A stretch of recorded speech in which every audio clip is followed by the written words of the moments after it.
Well, welcome, folks, to the Monday edition of my latest series of webinars at Epic Street. As always, thank you very much to the fine folks at Epic Street for giving me the opportunity to conduct this webinar. I hope it's of value to at least a few of you who've been attending from time to time. And if any of you who are new to this webinar, today's webinar, then welcome. So let's get started. A little bit of an informal disclaimer here. Let me remind you the purpose of this webinar is education. I am not going to be an alert service per se. I'm not going to provide specific trade recommendations or trade calls, but I will take a look back at the trading day that is now behind us to see what Monday looked like on the currency charts, and take a look at what tomorrow may bring. Tomorrow, including the upcoming Asian session starting in a few hours. So let's do that. How do I manage my trade? Gold, that is an extremely broad question. Which trade? It depends on the trade I'm taking, the purpose of the trade, your style, your trading style. I mean, it's a valid question, just a very, very broad question. I mean, I'm a conservative, and I'll give you a little bit of some things to think about here, and then I'm going to start covering a review of what happened today. Again, at first it depends on what kind of trader you are. You can be more conservative, more aggressive. Some of you may think, well, how do I figure that out? Well, you've got to find out over time how you do best. You know, what kind of trading style that seems to work best for you based on your appetite for risk or not, based on your raw skill as a trader. I mean, some traders by nature like to trade a lot and have love the price action and have an appetite for risk and a skill for taking shorter term trades, so-called scalp trades. That could be a factor behind how you manage a trade and how you manage risk. And another factor is another style is you're more conservative, you take fewer trades, you let more trades run, that sort of thing. And even within those realms, conservative versus aggressive, I mean, there are times, even though I'm a little more conservative by nature, there are times when I choose to be aggressive.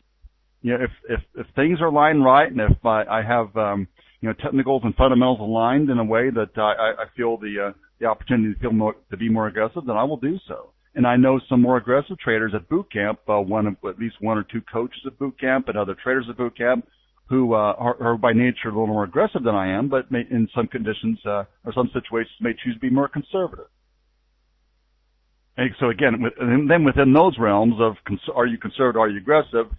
Based on the trading, the particular goal of the trade you pick, you may manage a much shorter term scalp trade differently than you would manage a spot trade, which can run the course of an entire trading session, or even like a swing or position trade, which you could hold for days or even weeks. Although I would argue the general concepts at least we teach at Epic's Bootcamp, the concepts for managing such trades are generally the same. It's just the scale and the time frame is different.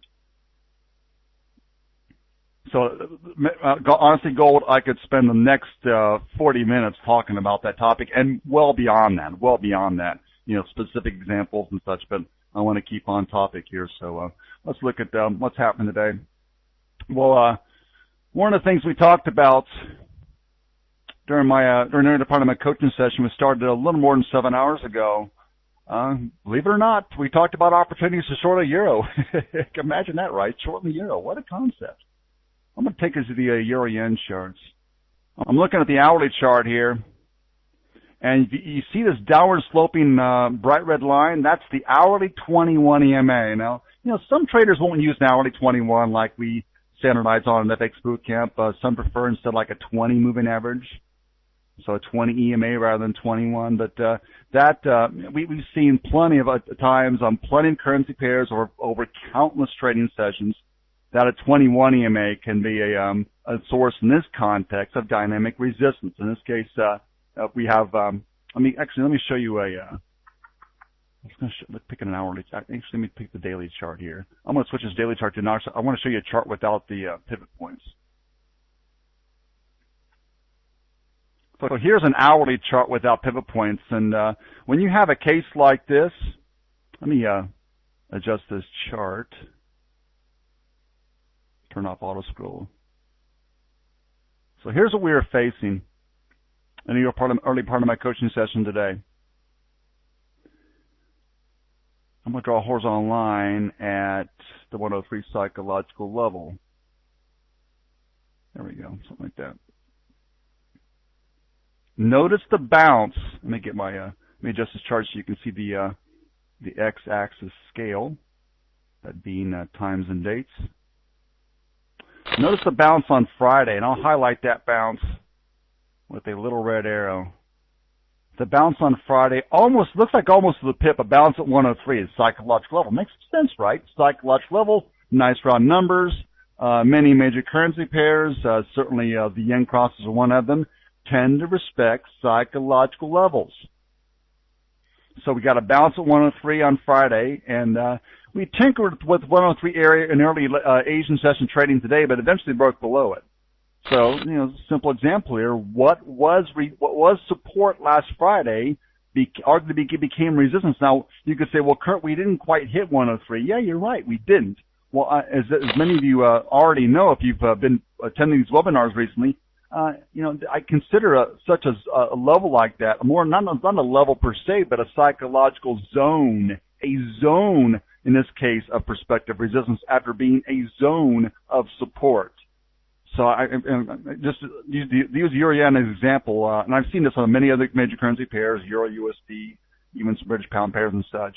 I'll describe this in the context of 103, but we are at like 10-year lows here on the euro yen, so this hasn't happened that much. But just to keep things simple, I'm going to describe it in the context of 103. It wouldn't surprise me as time goes on if the euro finds stabilizes against the yen, eventually recovers. It wouldn't surprise me if we see something like this happen. Maybe tomorrow, maybe the next day or day after that, something like that.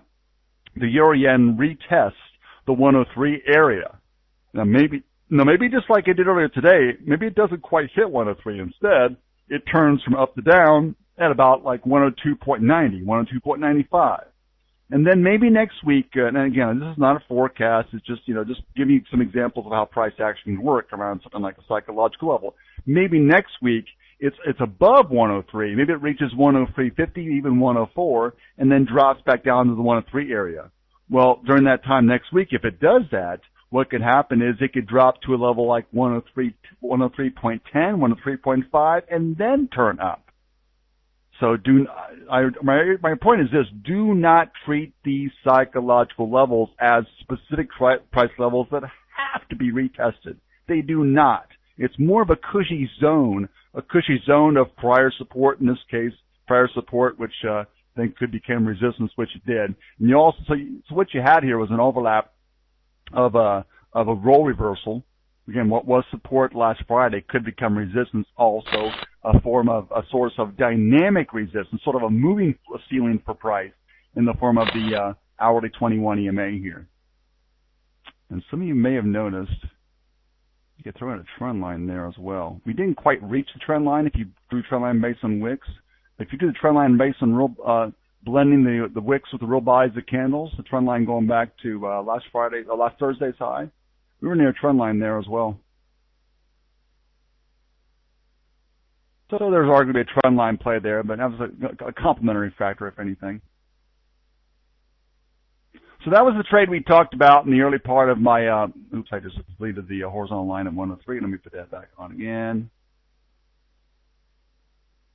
That's the trade we talked about in the early part of my so-called London lunch coaching session.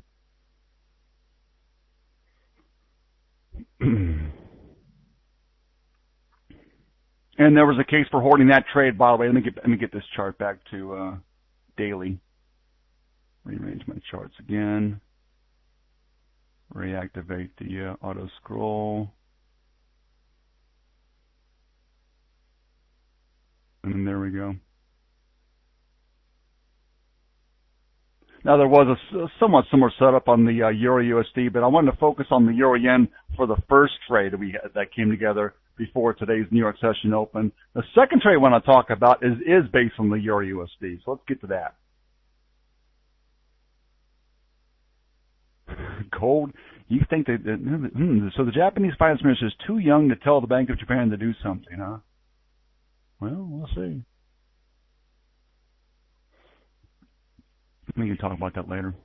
By the way, I do have some follow-on comments to to the comments made by Ron Williams. He made a point that at least one point that I agree with near the end of his webinar there. So I'll touch on that later though when we talk about safe havens and such. Let's go to the Euro USD now. Actually, and to finish the spot, what I didn't discuss here was the case for, where do you take profit on that trade? If you shorted just below 103, what do you do with it? Well, two options on that trade. A, you could have closed the trade near today's low, actually today's London session low. By the way, today's London session, let me go back to a chart without indicators here. I've got a horizontal black line at 102.23. I'm going to drop the other line at 102.90 here. So I've got a 15-minute chart without indicators with a horizontal black line at 102.23. Now, first of all, I'm going to adjust this chart so you can see the x-axis scale here. First of all, you did, I should say, have a bounce there earlier today. And that's one factor. And so you have the prospect of a double bottom with today's earlier low at 102.23. But there was more than just that going on at 102.23. Look at a day. Actually, I'll go to a 4-hour chart, but you can see the same on a daily chart. Look on this Euro Yen 4-hour chart at the lows established in the middle of this chart. You don't see my cursor. Sorry about that.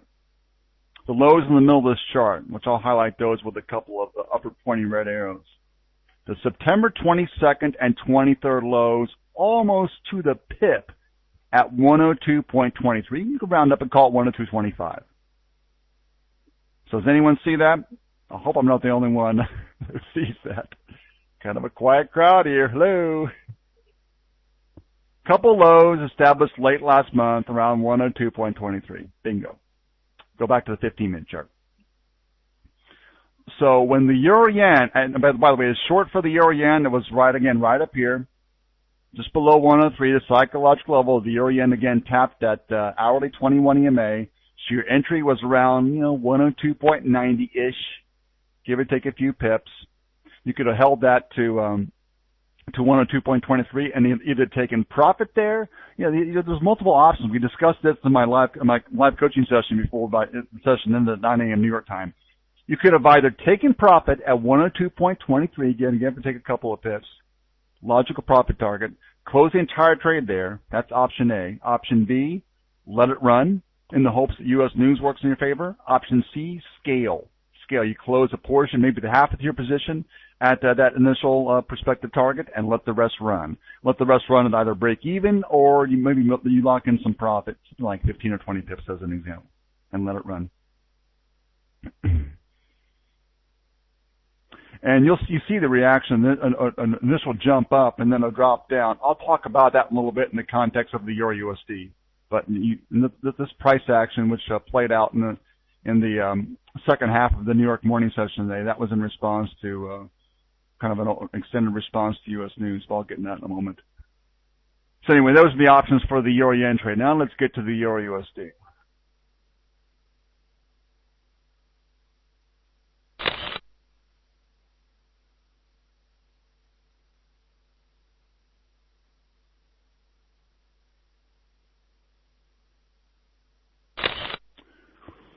You know what?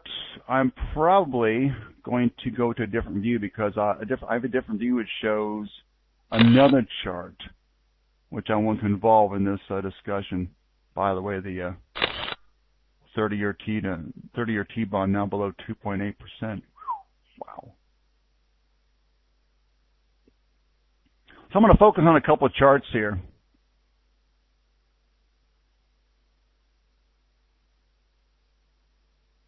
On the left is a chart for the DAX. That's the main blue chip stock market index for Germany. This is DAX futures to be specific. Let me turn off the auto scroll on this chart.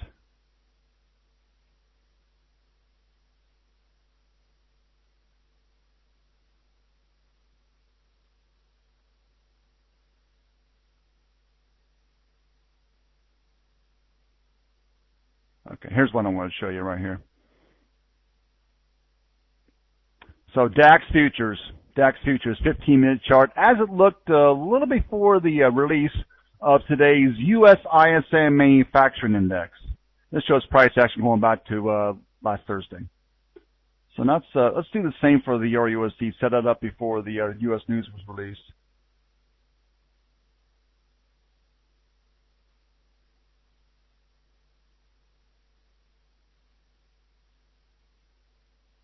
Okay, that's what we had. And so it's actually the Euro USD was in the vicinity of today's earlier Asian session lows, which was like an 8-month low for the Euro USD. Euro USD near its lows for the day. But there was a similar trade on the Euro USD, a Euro USD short. So somewhat similar setup to the Euro Yen short I just discussed earlier. So you had the same options on the Euro USD short as you had on the Euro Yen short. You could have either taken complete profit before the release of the ISM Manufacturing Index, which came out at 10 a.m. New York time. You close the entire trade, or scale, or just let it run in the hopes that the news or that the post-news response could work in your favor. So here we have, again, DAX futures on the left. These are both 15-minute charts. DAX futures on the left, and I've got DAX futures zoomed out for a reason, so bear with me. I'll talk about that. DAX futures on the left, Euro USD on the right. Now, does anyone, please someone say yes, not because I asked you to say yes, but because you remember this. Does anyone recall my mention in any one of my prior webinars here at FX Street? Does anyone recall my mention, or maybe you've seen my mention, heard I mention this in one of my New York session video reviews, which I also put on the Forex Street blog. My mention of the recent correlation meaning kind of the go-togetherness on the, two things moving in lockstep with each other. My recent mention of correlation between DAX futures specifically, and the Euro USD. Correlation between DAX futures and the Euro USD. Does anyone here recall my mention of that correlation? Thank you, Justin. Justin remembers. Good. Jason does too. So wonderful. Well, what I found interesting, and I hope I wasn't the only one. In fact, I know I wasn't the only one because of the market's reaction. What I found interesting was that, first of all, we did get the ISM, the figures that come out, that the ISM Manufacturing Index this is one of those purchasing manager indexes. It came out better than expected. Deserves a little bit of background. Today is the first trading day of the month. On the first trading day of the month, we usually see a whole slew of different purchasing manager indexes from different, especially different developed countries. Actually, I shouldn't say that. Even some developed economies, plenty of developed economies publish their purchasing manager index at the start of the month. So it's one of the first economic data points you'll get for almost any major economy throughout the world. So it's one of the first looks at the health of that economy in the prior month. So usually the first trading day of the month, we get these so-called purchasing manager indexes from Europe, even from the Asian economies, and in this case for the U.S. economy as well. These indexes are based on surveys of purchasing managers, in this case at manufacturing firms. So a sampling of purchasing managers, in this case at U.S. manufacturing firms, are surveyed. Each one of them are how are the conditions of your company changed over the past month? Is production up? Is it down? Is it flat compared to last month? How about hiring? Are you hiring more? Have you shed some workers? Are you laying off workers? Or is your workforce relatively flat compared to last month? Same for orders. Are orders increasing? Are orders decreasing? Are orders flat?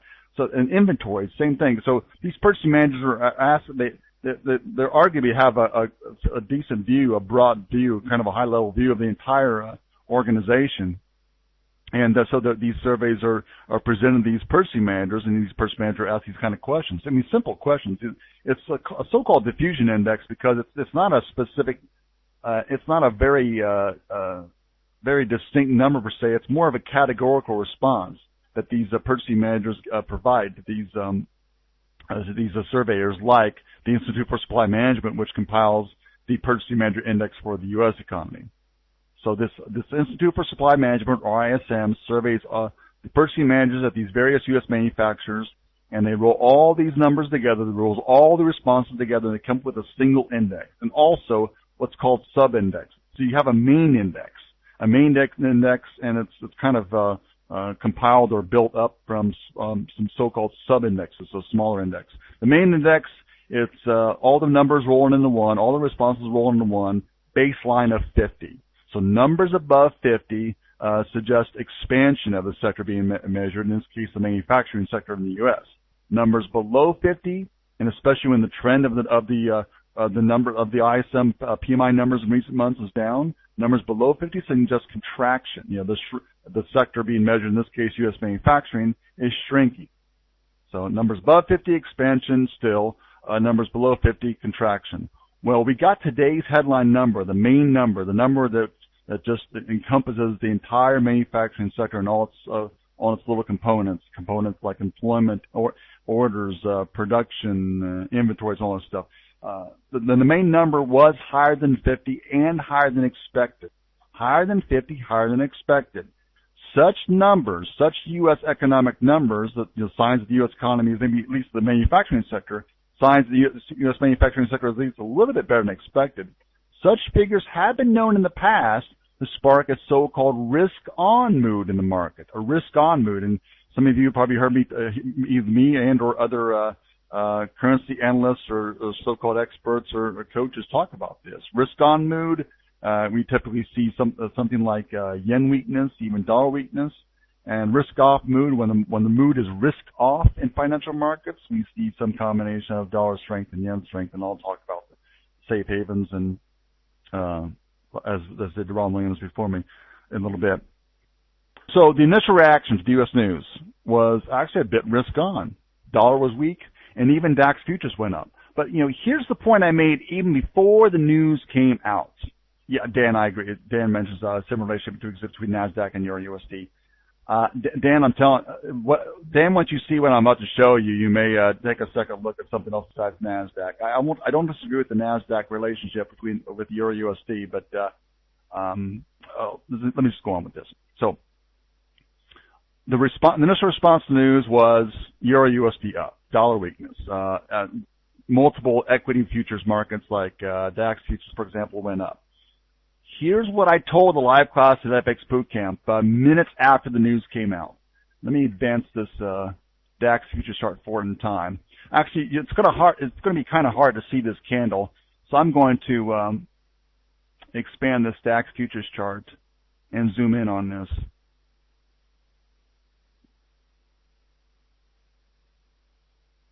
There you go. This is what I want you to see here. Again, I'm showing DAX futures 15-minute chart, showing price action going back to the early part of last Friday's trading. And there's what we had. That was, roughly 15 minutes after, actually about 15 minutes after the news.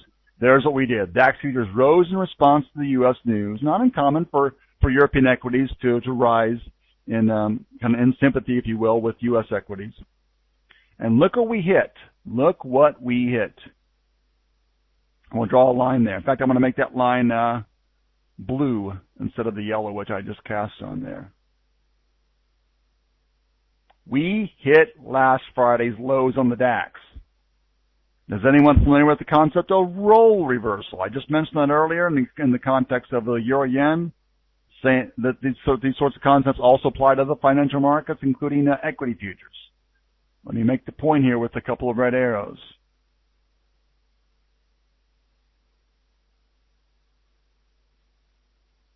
I just highlighted it they're around 54.50, around the 54.50 area, which is interesting on midpoint psychological level. Around 54.50, DAX futures found support on Friday, last Friday. So, here's another example. Now, there may be more to it than this, but this is one of the first things that stood out to me, and it must have stood out to a number of other traders around the world. What was support last Friday on DAX futures became resistance. And look what DAX futures did after that. Down.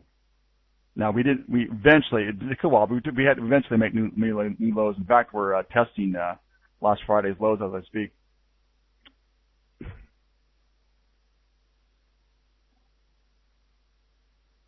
So the point I made in a live class at FX Bootcamp today, minutes after the news, was this, twofold. I don't think I've mentioned this point. Number one, the first point I made was, and even before the news came out, was this.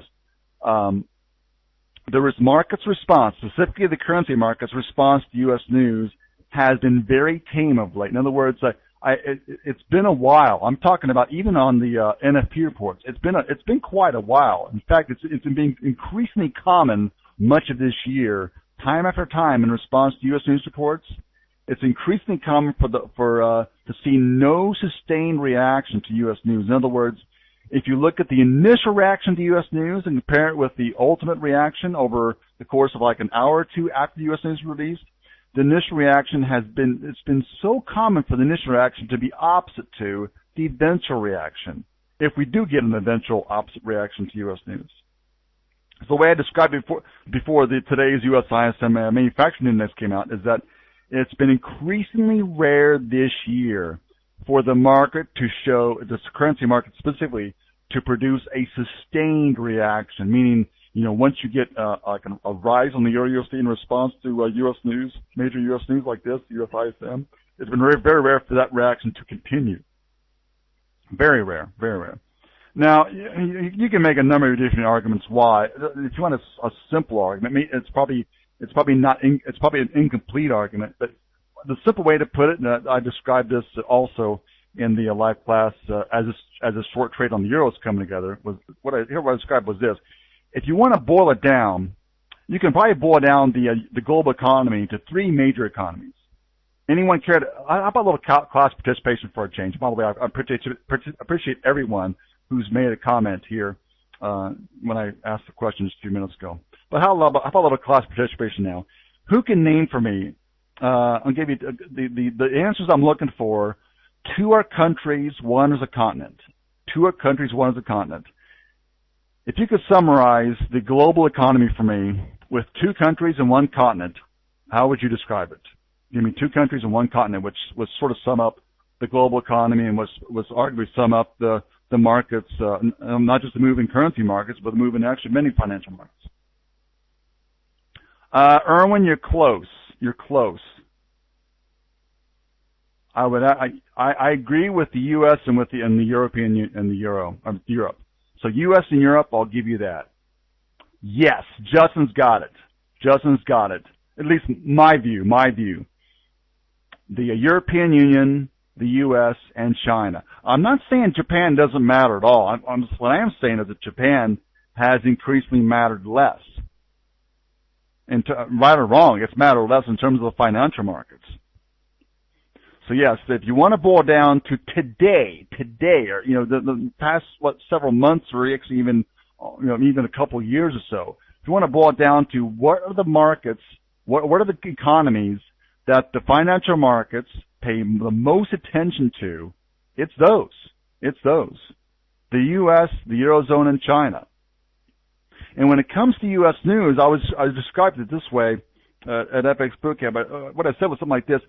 If you now, the markets can and do move in response to prospective changes in U.S. monetary policy or even prospective changes in U.S. fiscal policy. I mean, it's certainly we had a big dose of both back in the first quarter of 2009. We had a big dose of fiscal stimulus, and the Fed went zero interest rate policy or reserve and started QE1. This is back in actually late 2008 and 2009 in the U.S. Fed did that. So my point was this: if you look at the U.S. economy right now, and what could be done to help shore up the U.S. economy, it's no secret the U.S. economy is slowing. That's a big concern, right? The U.S. economy, the biggest economy in the world, and it's slowing. We have U.S. consumers going through a so-called deleveraging process. They're paying down debt. Housing markets in the doldrums right now. There's a lot of joblessness in the U.S.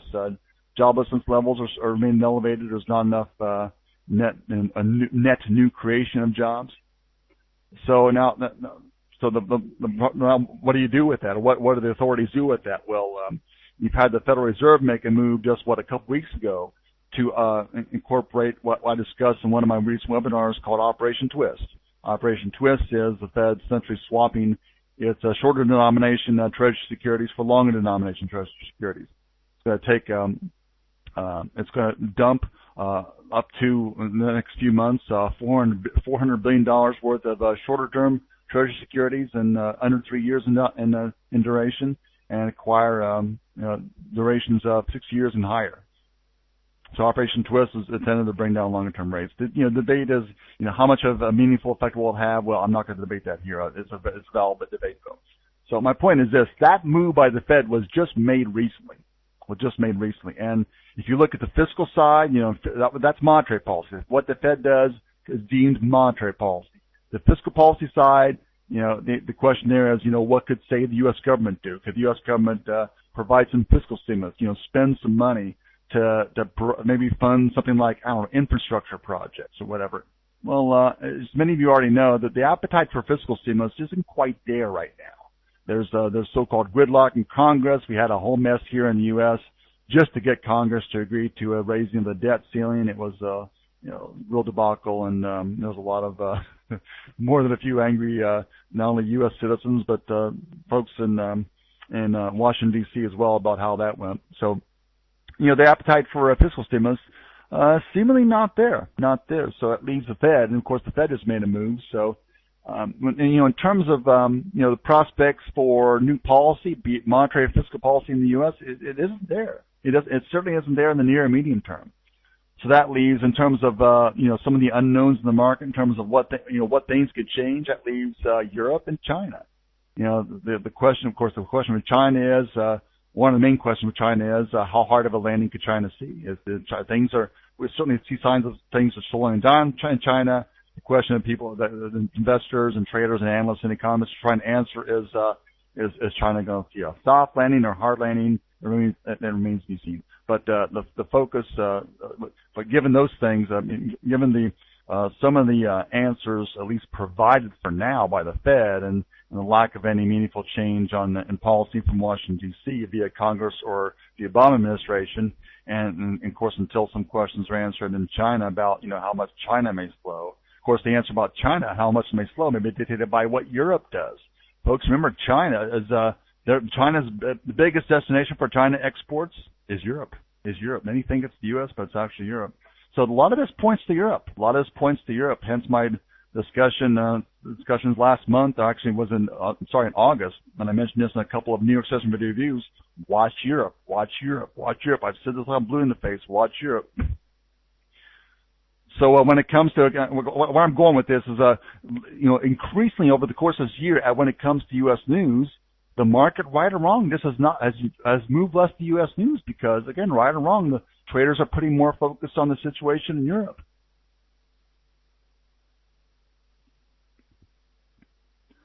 So the point I made in the live coaching session today was that we might see a sustained reaction to U.S. news, but based on recent history, especially over the course of much of this year, I don't expect it. I do not expect a sustained reaction. Meaning in this case, the Euro USD initially jumped a bit up in response to U.S. news. I don't expect it to sustain. Now it could have, but I said based on recent history, and until proven otherwise, I'm going to expect the markets, like it's done so often lately, the market's going to flip to some degree anyway after the initial reaction, again, which was up to the response to the ISM report. So in the case of the DAX rose, found what was support last Friday, found resistance there, flipped, came back down. And I want to show you a chart. I'm trying to debate what chart to start with. I'm going to start with I'm going to go 5-minute chart.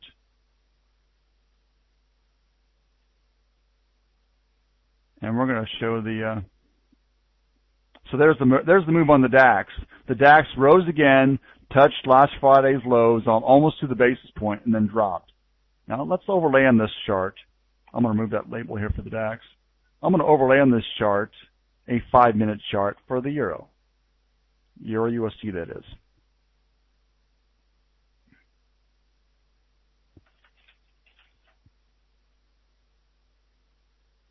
This is an overlay function, an overlay chart indicator for the MetaTrader platform.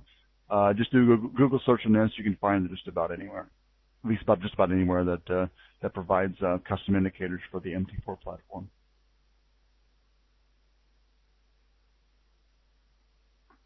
Now, maybe a little tough to see, but I'm looking at the lighter colored candles now. Lighter colored candles. Actually, you can see it enough, even though they don't fit each other like the glove. What you can see is this. Compare the darker candles are the DAX. Again, DAX futures, the blue chip stock market index for Germany, the DAX futures. Those are the darker candles. The lighter candles, those are for the Euro USD currency pair.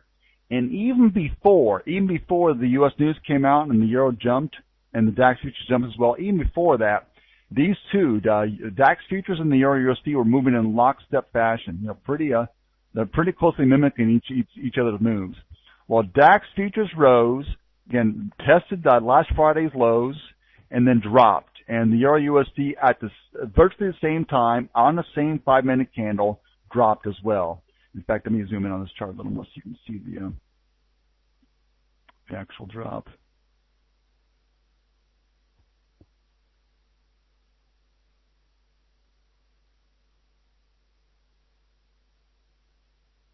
So it's a little hard to see the top of the DAX candle, which tested. These are 5-minute candles again. A little hard to see the top of the DAX candle, which tested last Friday's lows. Again, last Friday's lows represented by a horizontal blue line in the top of this chart. But you can see that the Euro USD candle, the thinner, lighter colored green candle, the Euro USD flipped at about the same time.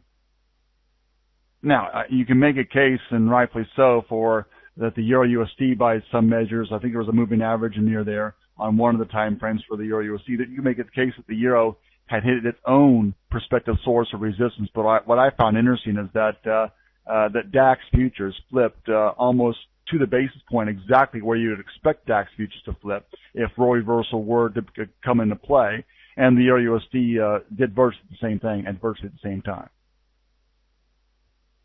Now, was that an easy trade to take on the Euro? Just minutes after the release of the U.S. news, which could have sparked, showed some potential based on the raw number itself compared to expectations. There was some potential for the U.S. news to spark a risk-on mood. I mean, absolutely there was potential for that. So there was risk in the trade, but again, I go back to what I consider one of the most important things that traders should recognize is, recognizing patterns that work, patterns of price action that work until the market proves you wrong, until whatever's working, has been working, stops working. I say continue to seek it. Now, the point with the U.S. news is that I've seen so many responses in the past several weeks and months to U.S. news just fizzle out fairly quickly. So it was not crazy in this context to short the Euro as DAX futures was testing last Friday's lows. Was not crazy at all.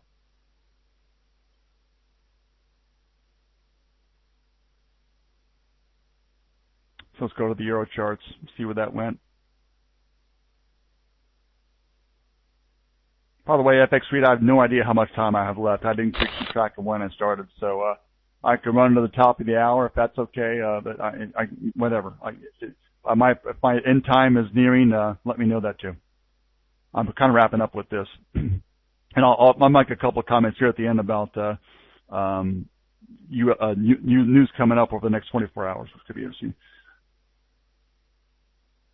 So one of the things that seemed to help define today's lows, well, for one, a daily S1 pivot point. I've got daily S1 at 32.47, near midpoint psychological level. And that seemed to do it. So combination midpoint psychological level, price level ending in 50. That was the ultimate bottom for the day. Again, we overshot a little bit, but not by much. So that was a logical profit target, a midpoint psychological level at 32.50. So you're in, and by the way, your short could have been based at least in part on the 15-minute 55 EMA, which is the downward sloping blue line on this 15-minute chart. So I recall the hourly 21 wasn't too far away. So it's not. By the way, it's not that uncommon for the 15-minute to 55 and the hourly 21 to be about in the same place at the same time. Now, was that an easy trade to take? Not necessarily. If you're a very conservative trader, or just not aware of the pattern of price action of the Euro flipping frequently in response to U.S. news, and then that was certainly the kind of trade that wasn't for the meek, wasn't for the modest, wasn't for the trader who was not aware of how the dollar, or how the Euro USD in particular, has responded to U.S. news lately. But that was, for multiple reasons, a very logical trade. I mean, both technical and, it's a euro short in the context of what's been a broad downward trending market. But it's also sort of a really correlation trade with DAX futures as well. So Prancer wants to look at the Kiwi 1 hour. Now, Prancer, that's I respect your question. I'd be happy to look at that. But Prancer, that's the question as stated is a bit broad. I mean, I'll tell you the reason why is to kind of protect you and everyone else. I'm not known for short answers to questions. So I mean, so when you say take a look at the Kiwi 1 hour, I mean, I could spend 10 minutes on that probably easy. Just making some sense of that. So my point is, why discuss a couple other things, Prancer? If you can be more specific about your question beyond just look at the Kiwi 1 hour, I'd be happy to answer that. But in order to respect anyone's time and give you a more concise answer, if you could pinpoint the nature of your question, I'd be happy to look at that. Well, while you're pondering whether or not you want to ask the question in a different way, let me mention a couple things. First of all, Ron Williams said near the end of the prior presentation, the prior commentator, I think it was Ron Williams, right, was talking about safe haven currencies. Well, we talked about this today at FX Bootcamp.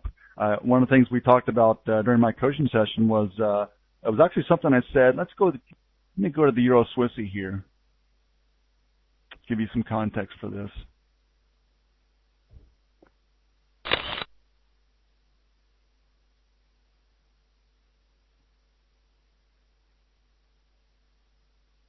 So I'm going to expand the chart for the Euro Swissy currency pair, make it a daily chart, zoom in on this daily chart a little bit, and you see the big green candle on this Euro daily chart, the Euro Swissy daily chart. That's got a line here I want to delete. That was the market's response to the announcement during the let me get the date right. The announcement during the September 6th London session. September 6th London session, the S&B announces its intent to put a floor on the Euro Swissy at 1.20. Its intent, the Swiss National Bank, the central bank in Switzerland, announced its intent that day during the London session to defend 120 basically at all costs. It's going to do whatever it can to defend 1.20. We're prepared to spend, I think the term they used was unlimited, spend unlimited amounts of currency to defend 1.20.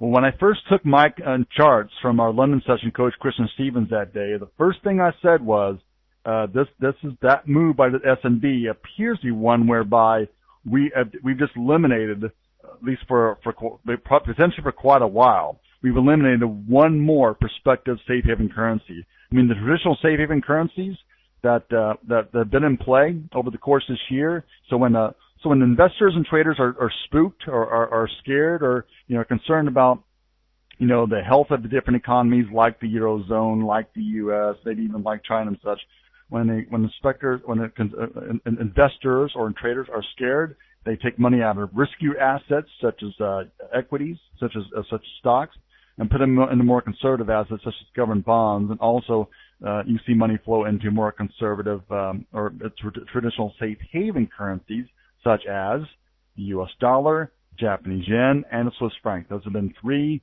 not just this year, but over many years, those three traditional safe haven currencies. Now, the Swiss franc especially, as its Eurozone financial crisis, as its Eurozone sovereign debt crisis has unfolded, the Swiss franc particularly has been a popular safe haven currency.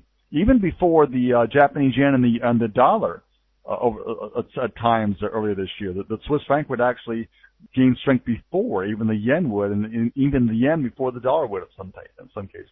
Well, with the Japanese yen, as many of you know, we've had some interventions, including a coordinated multiple central bank intervention back in March to weaken the Japanese yen.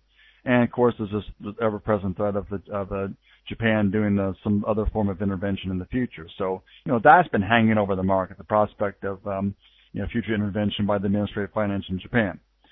Then we had the move again on September 6th here by the S&B to put a floor on the Euro Swissy.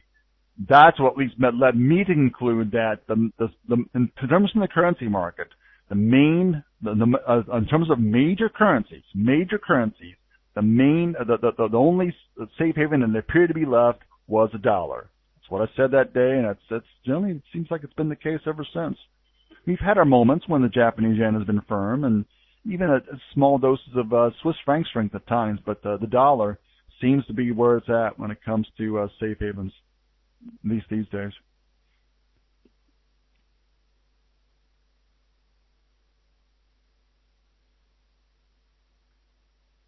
What's coming up? If some of you, those of you who check if you check the FX Street's calendar on their website, fxstreet.com, look at their calendar, you might notice a few things coming up. There's an Australian central bank rate decision. The Reserve Bank of Australia has its next rate decision coming up 11:30 p.m. my time. Let me do the math on that. Almost about 9.5 hours from now. 9.5 hours from now, Australian central bank rate decision. That can definitely affect the Australian dollar. You can see some price action leading up to that on the Australian dollar, which could be tradable, or you can look to position yourself maybe in the early part of today's next Asian session. You can look to position yourself in advance of that rate decision, possibly take advantage of it, or you can wait for the rate decision to come out, wait for the market's reaction, and trade one of the Australian dollar pairs accordingly. But that Australian central bank rate decision definitely could be a market mover. And I've certainly seen some chatter, and rightfully so, about the Australian central bank potentially doing a rate cut before the end of the year. I think one investment bank said they might even do 2 in the coming months, 2 rate cuts. Kevin, they say they can.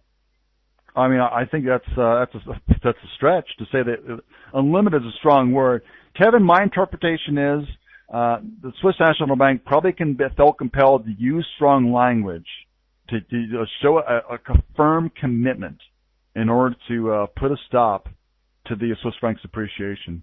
And frankly, pun intended, by the way, frankly, that's a sort of thing that I'm no authority on Europe or monetary or financial policy. I mean, my point is I don't have experience as a central banker to speak with a lot of experience in these things, but one could argue that when it comes to Europe, if Europe could, if there was a concerted commitment to do so, Europe could put an end to the sovereign debt crisis tomorrow. It just requires a massive commitment, not necessarily in terms of just of raw euros, but a commitment to just say, hey, we're going to do whatever it takes. I mean, that in and of itself could at least calm things down for a while, could at least buy the likes of, Greece and Ireland and even in Spain and Italy time. And that kind of concerted commitment is, some could argue that's been Japan's problem for a long time. Japan has been for many years been taking little baby steps in addressing some of their problems, and they've had to pay for it. But I mean, that's a sort of a simplistic answer to your comment there, but that's the first thing that struck me when you brought that up. So we're like, tomorrow. So tomorrow during the New York morning session, the London sort of the European afternoon session for many of you, there's going to be 2 testimonies by 2 of the biggest central bankers on the planet right now. Federal Reserve Chairman Bernanke making a testimony to U.S. Congress, a joint committee of some kind of Congress. Looks like Bernanke is providing some sort of an update on the U.S. economy. I actually don't expect a lot from Bernanke for the reasons I mentioned earlier. The Fed's already made its recent move, done its so-called Operation Twist. The only thing that would be interesting to hear from Bernanke would be if there's been any even slight change in the Fed's outlook. But I don't expect anything in the way of meaningful change to Fed policy anytime soon. Now, in my opinion, what's going to be the more important event tomorrow when it comes to the various scheduled news events anyway, it's going to be Trichet. Jean-Claude Trichet, European Central Bank President, scheduled to deliver a testimony in front of European Parliament tomorrow. And let me show you a Euro chart. Which I want to show you this chart, not to suggest that history has to repeat itself, but just to show you that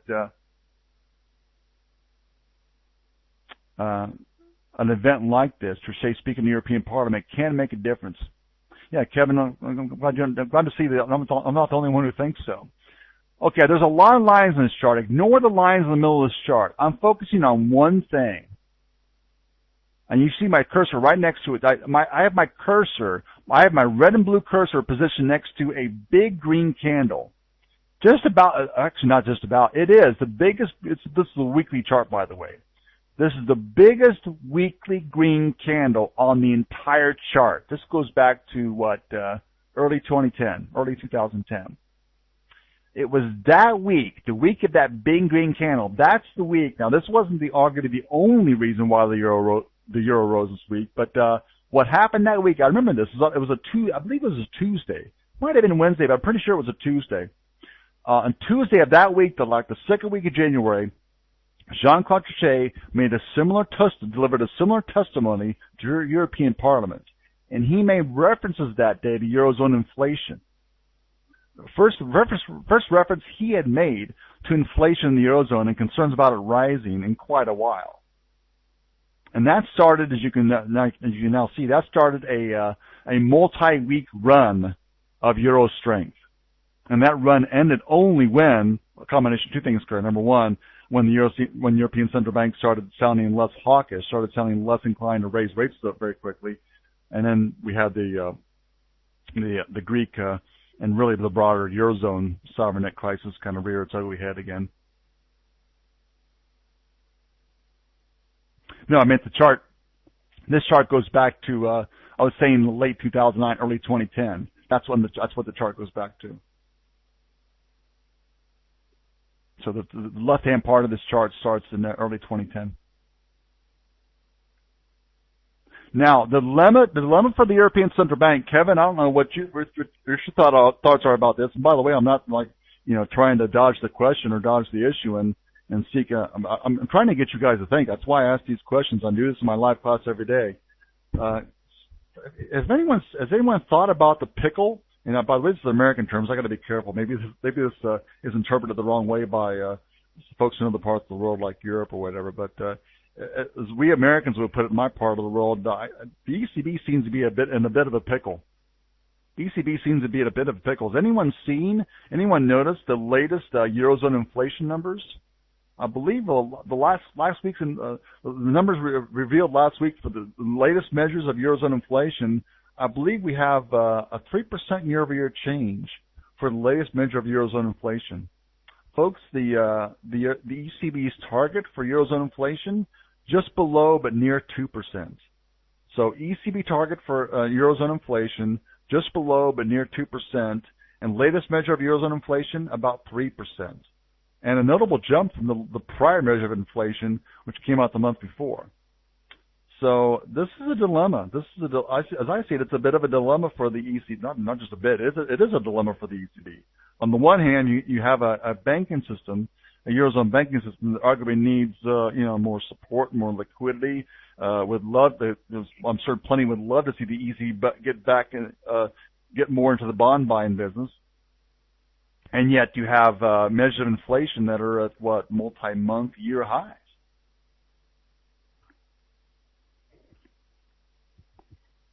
So I for one will be looking for some sorts of clues during Trichet's speech tomorrow.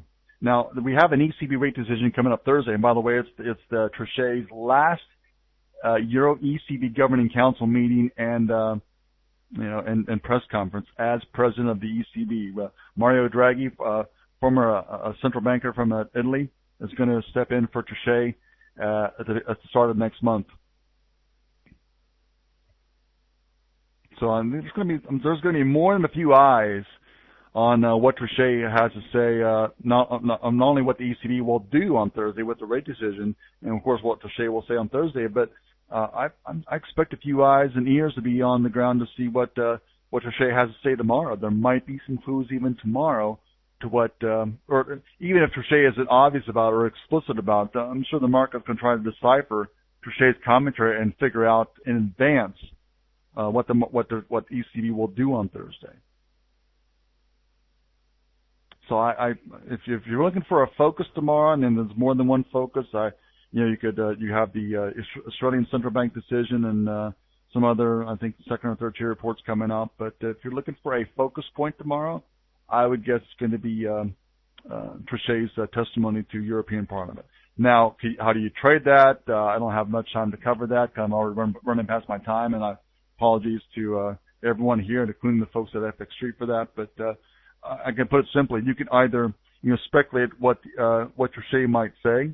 If you expect if Trichet say something that's going to be interpreted as less euro bearish, maybe a little bit euro bullish, then that could spark a bit of short covering on the euro. Could spark a bit of a rally on the euro USD. You could look for a chance to long the euro in advance of Trichet's testimony to the European Parliament, or of course, during the London session, you can look for another chance.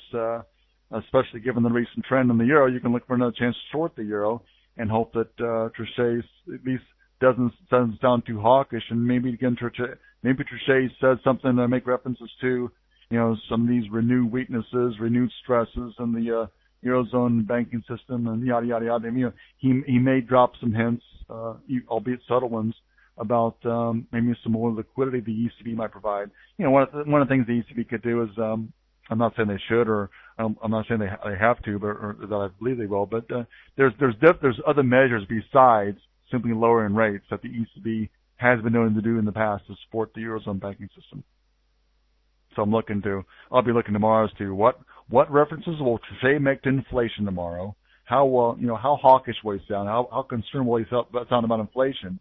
Is he more concerned about inflation or more concerned about the health of the Eurozone, and specifically the Eurozone banking sector? And by the way, we just saw today that the level of deposits at the ECB has a so-called deposit facility. We've seen the amount of deposits in euros kept there rise as stresses in the Eurozone banking sector increase. And as of today, we have there's nearly 200 billion euros parked at the ECB's deposit facility. That's a sign again of stress in the Eurozone banking sector. If Eurozone banks were more comfortable about lending to other banks, about lending to companies and individuals, for example, in the Eurozone, you wouldn't have all that money, all those euros parked at the ECB.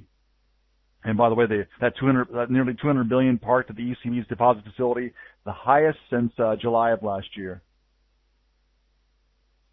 So, there may be something to what Kevin's saying about the wheels falling off the euro wagon. Believe me, I don't want to see anyone. I don't care if they're in the U.S. or Europe or elsewhere to go through a lot of unnecessary pain. But pain is some sort of pain, not just in Europe, but other parts of the developed world. Could be what we're facing for a while.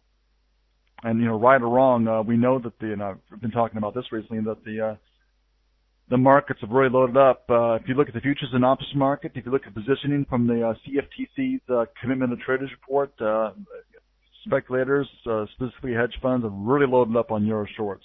So the market doesn't have a very positive outlook on the euro right now.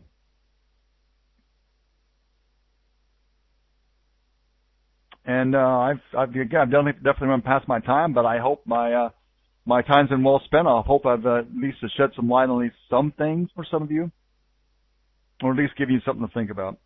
Folks, have a great day. Thank you very much for your time and attention. Thank you especially to FX Street for giving me the opportunity to conduct these webinars. I really enjoy doing them. I hope some of you derive some benefit from them.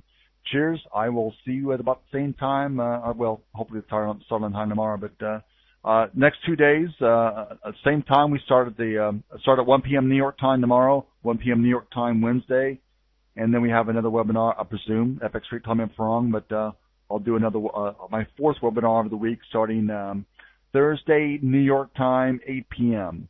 So it's essentially Asian Open on Friday. Thanks, folks. Have a great day.